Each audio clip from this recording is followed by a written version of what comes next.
Thank you so much for having me today. And big thanks to Phil who introduced 2H to this club. I'm going to start at the beginning. I've got 20 minutes to talk about 25 years of work that we've done in Cambodia, so strap in because it's going to be quick. 25 years ago, I was sitting on my floor at home. At that time, I still have 3 boys, but at that time they were 3 boys under 5. And I was sitting at home picking up Lego, thinking, this is all my life as a medical. And I thought, I wonder if I could do something else with my life. Friends of mine at this stage were travelling around Europe and they were doing some kind of volunteer tourism, and they were telling me what they were doing. I thought, that is fascinating, I'd love to do something like that. So when my husband and I came home that evening, I said, I'm going to go to Cambodia. And he said, what? I said, I think I want to give back. I want to do something a little bit Lego up off the floor. And he was like, okay, what are you going to do? I'm like, I'm not sure. At that time, I was watching ER and RPA. Anybody remember those shows? So I was right into George Clooney, correct? I was right into George Clooney, but you know, he made the show pretty good. I was quite into the medical profession, but I wasn't a medical. It was nothing medical. I was a dental nurse one upon a time in my life. So I rang a few organisations who were doing the medical thing in Cambodia, and I offered my assistance to volunteer. And they were like, that's amazing. Are you a doctor, a lawyer, a nurse, a midwife, a teacher, an accountant? I'm like, no, I'm straight my mum. And they said, thanks, but no thanks. So I rang a few more, and I got the same response. And I thought, all right, I'm going to have to change my tact. So I rang the smallest organisation, which was a floating medical clinic that went down the Mekong. And I said, do you have a wish list? And they said, yeah. I'm like, great. If I get everything on that list, will you allow me to volunteer? And they said, of course, that would be amazing.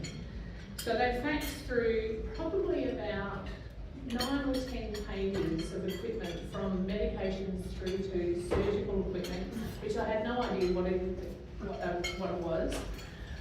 And I said, okay, once I get it, I'll ring you and I'll let you know the date that I'm arriving. So probably about 8 or 9 months later, it took a while to find all this equipment, and I had a full shipping container, and I sent it over and I said, I'm arriving on this date, and there's now 2 of us, because I kind of thought it would be more fun with a friend than just on my own. So as I arrived, they welcomed me. They said, thank you very much for the equipment, and I was ushered onto this floating medical clinic. As we were going down the Mekong, we pulled into our first village. So this was back in 1999. We pulled into our first village, and we're unpacking. They said, okay, you will work in the antenatal clinic. I'm like, that's amazing, I can do that. At that stage, my youngest was just under 1, so I can remember going to see my midwife. And as we were setting out, the crowds were gathering, and I thought, where's the doctor? They'll be here any minute now. And I said to my interpreter, what are we waiting for? They said, we're waiting for you to start. I'm like, I don't know that you know this, but I'm not a midwife or a doctor. They just said, you survived 3 pregnancies and childbirth, you know more than what these women do. So at that, I stood up and did a terrible job. I can remember what the midwives asked me here in Australia. This is my little one, that's still little. So I started off saying, it's really important to remain hydrated when you're pregnant. And they said, we can't access clean drinking water. I'm like, okay, let's move on. I said, so the 5 food groups, really important. You know, you're growing little human, really important. And they said, you probably only eat once every 2 or 3 days, and we get our food off the rubbish dump. I'm like, this is not going very well. So then I kind of landed on, you know, well, when you go into labour, it's really important to go to a hospital. And I can remember just thinking, I don't know why I need to be qualified to volunteer, number one. But I saw a girl sitting at the front who had silent tears rolling down her face. And I said to the interpreter, can we go and talk to her? Because I didn't want to upset anyone. I came here to help, and I've ruined everybody's life.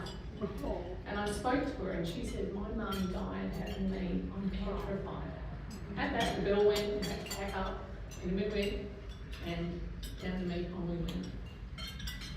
At that, I was so angry that we had everything here that we needed and they had zero.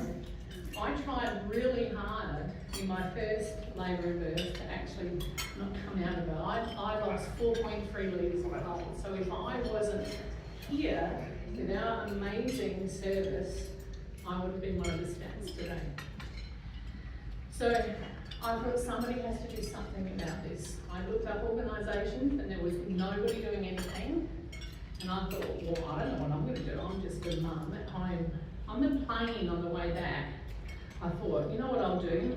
I'll enrol in midwifery, knowing or thinking I wouldn't get in, and that would appease my conscience, and I could just go on my life merrily and not think about it ever again.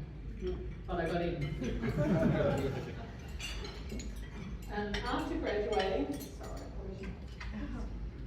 I got a job at the Women's and Children's Hospital, and in my grad year, I said to my lecturer, you and I are going back to Cambodia and we're going to start training. And she said, how do you do that? I said, I don't know, but let's give it a go. So we went over and we partnered with World Vision, because at that time they didn't have registered midwives, they had traditional birth attendants and skilled birth attendants. And World Vision was a great connection into the villages. So I ran World Vision and we planned to go over in 12 months' time, and we recruited, we got resources, we rewrote a very simple education process, program, and we went over there. So we landed, we went into Phnom Penh, drove up to Battambang, and knocked on the door at World Vision and said, I'm here to work with Dr. So-and-so. And they said, oh, he's not here anymore. I'm like, that's okay, we'll work with anyone. And they said, oh, no, we don't do that project. And I'm like, no, you don't understand. We've worked for 12 months, we've done this, we've got all this equipment, we're coming over and we've got to train. And they said, well, have you got a letter from the Minister of Health? I'm like, this is the first time I've heard of this. And they said, well, you can't do anything in any province or any village without approval from the Minister of Health. Now, ironically, I could buy drugs, weapons, human trafficking, all of that stuff without a letter from anyone, but I couldn't actually help the village. So the only person I knew in Cambodia at that time, I rang them and said, I'm on a bus from Battambang to Phnom Penh. Back in those days, that took anywhere between 8 and 15 hours, depending on how long the bus broke down on the side of the road. And I said, when I arrive back in Phnom Penh, get me for meeting with the Minister of Health. And he said, how am I going to do that? And I said, I don't know, but you've got 8 to 15 hours. When I arrived, he met me and he said, you could have done your hair because we've got a meeting with the Minister of Health. So at that, we went straight to the office. I was welcomed by machine-clad guards who communicated by pointing their gun at me and telling me where to go. At that, I thought my life was going to end. Thought it was a pretty exciting journey, and that was where it was going to finish. I sat with the Minister of Health and explained that I'd like to help the women in Cambodia, and I'd like to help reduce the maternal mortality and morbidity rate. He sat there in this awkward silence. It was terrifying. He didn't say anything. I sat there and just waited for a response, and then eventually, probably after 10 minutes of these machine-clad guys pointing to me, making me drink this water that they gave me, which I didn't want, but anyway, he said, I've got 4 things to say to you. And I thought, here we go, my life is going to end. And he said, firstly, he said, thank you for caring about the women of Cambodia. I was an obstetrician before I was appointed this position. I understand the need. He said, secondly, he said, thank you for not asking for any money. He said, we don't have any. The healthcare budget for Cambodia back then was $2.50 per person per year. He said, we don't have any. He said, thirdly, he said, thank you for coming through the front door. He said, most organisations go through the back door and we don't know what they're doing. And he said, that's not right. And secretly I was like, that's what I was trying to do. But anyway, here we go, yes, no worries. And he said, and fourthly, he said, I'd like to open your training program to every province in Cambodia. And I sat there and thought, oh my days, perfect, I would love to do that, that's amazing, I've got some work to do. So I left, and the following 9 years from that day on, we trained over 4,000 traditional and skilled birth attendants in 23 of the 25 provinces in Cambodia.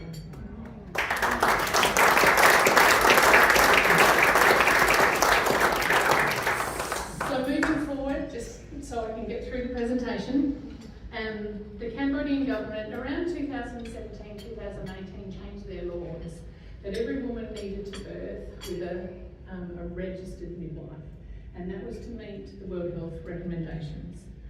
So we had to change our strategy, we had to change up what we were doing because we were currently working with traditional and skilled birth attendants. So in 2019 we were given permission to work within the Cambodian public health system. And for me, that's where we were going to have the greatest impact because every woman who presents would get better care.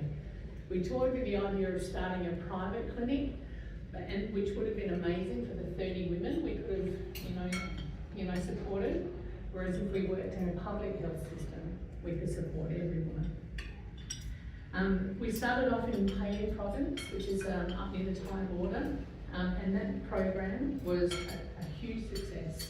So then we went to Ratanakiri province, which is completely on the other side of the country, and again, that was received very well and was a huge success. And because of your generosity and some other donors, we reached out to our third province in Mondulkiri just last year.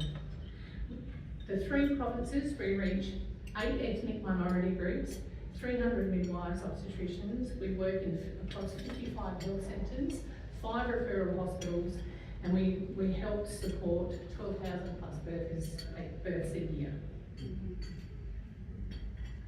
Our program has evolved from just our simple basic training to 5 very complex and very thorough training programs. So we have a midwifery-led ultrasound, which is the first in the country of Cambodia, where we train remote midwives to use ultrasound so they can diagnose complications early and refer early. We have a midwifery e-learning, so we do bi-monthly tutorials, assessments and mentoring online. We do midwifery face-to-face intensive workshops where we go over and we teach theory and do practical simulations. We do midwifery trainer accreditation programs, so we can actually train trainers up to keep it sustainable and keep it ongoing. And just recently we've closed the gap of the continuum of midwifery, and we've introduced obstetric face-to-face intensives where we work with the hospital staff, the obstetricians and gynecologists in emergency management of obstetric emergencies.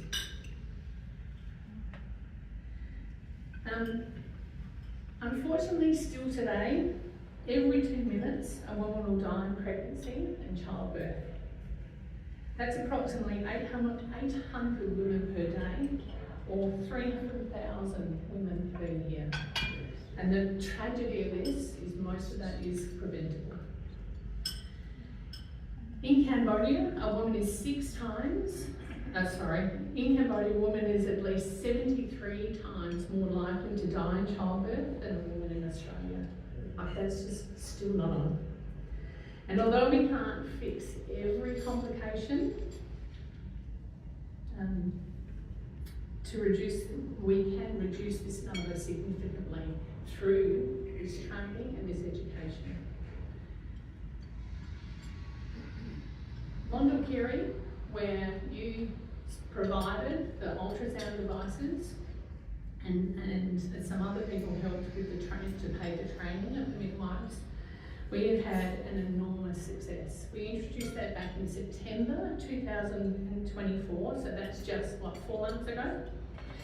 And the training has been amazing. The midwives have taken it up. They are so excited to have this equipment, and the results are staggering. In 4 months, we've done 578 scans. We've been at 2,087 births, which have been safe. We've had 97 hospital referrals because of the complications that have been diagnosed through the ultrasound, and we've had 0 maternal deaths in that time.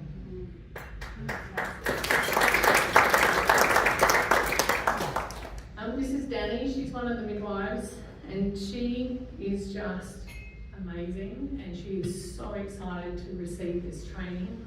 And she just said being part of the answer was life-changing.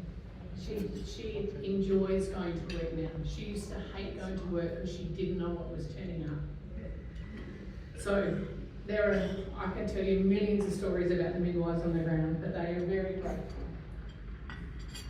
So your support will help us continue to have greater connections with the remote communities.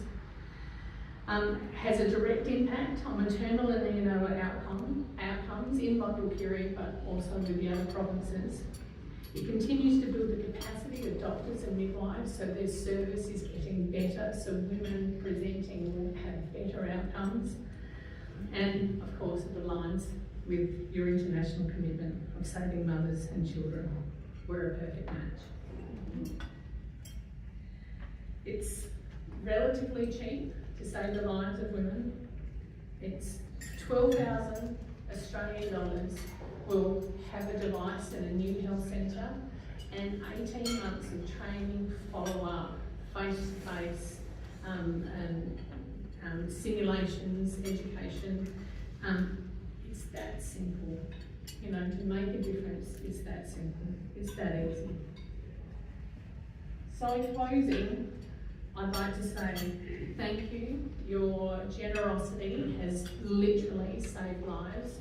Your commitment to women and children is outstanding, and I have heartfelt thanks from every woman in Cambodia that we've worked with so far.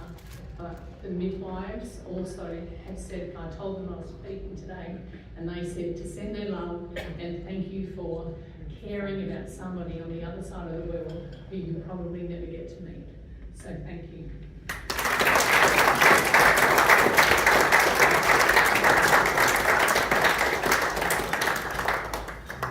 I'm not very good at timing, so I've gone over, but if not, I'm happy to answer questions. We've got plenty of time for questions, I think. Questions? Just a simple first one. So you're in 3 provinces. How many rural provinces are there in Cambodia? There's 25.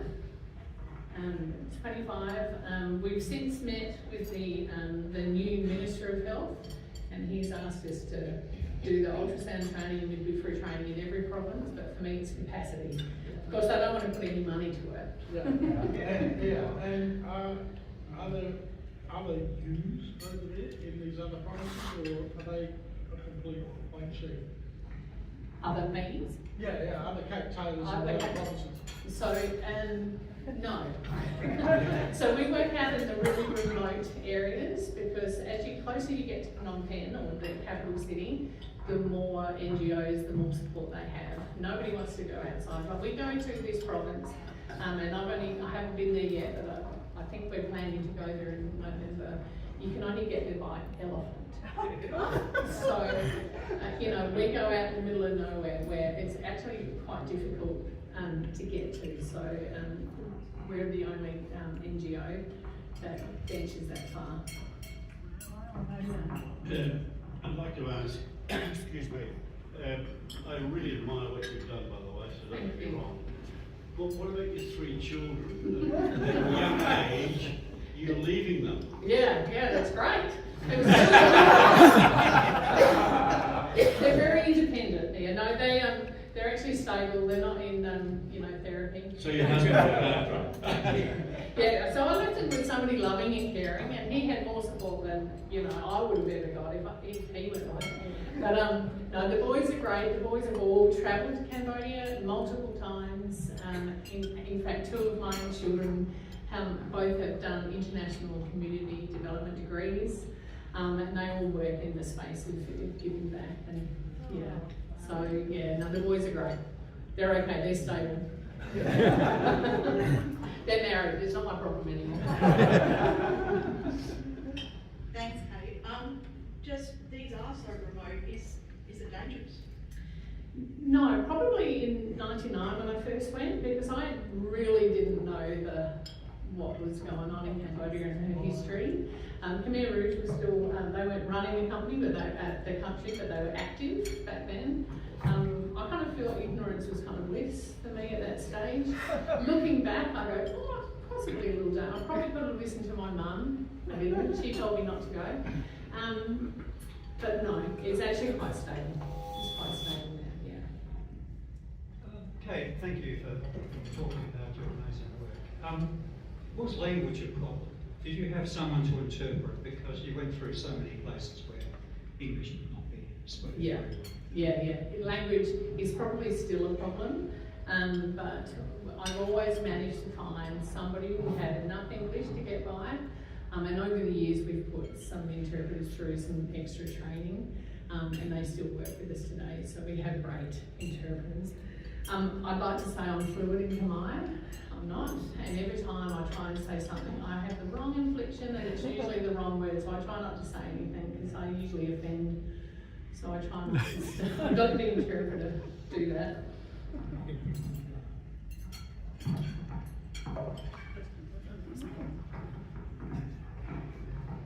Thank you. I admire your work and congratulate you. Thank you. I imagine, I imagine your charity church at the ACNC. Yeah. So I was at a function last night, one of the inaugural functions for a new body in South Australian philanthropy body. That's I think it's Cape Burton. And I've this morning actually reached our Charitable Trust Foundation with that body. Now, two things happen with that sort of organisation. One is people create private ancillary funds.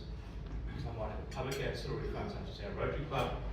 And then some people want to access funds in these private and public ancillary funds. Yeah.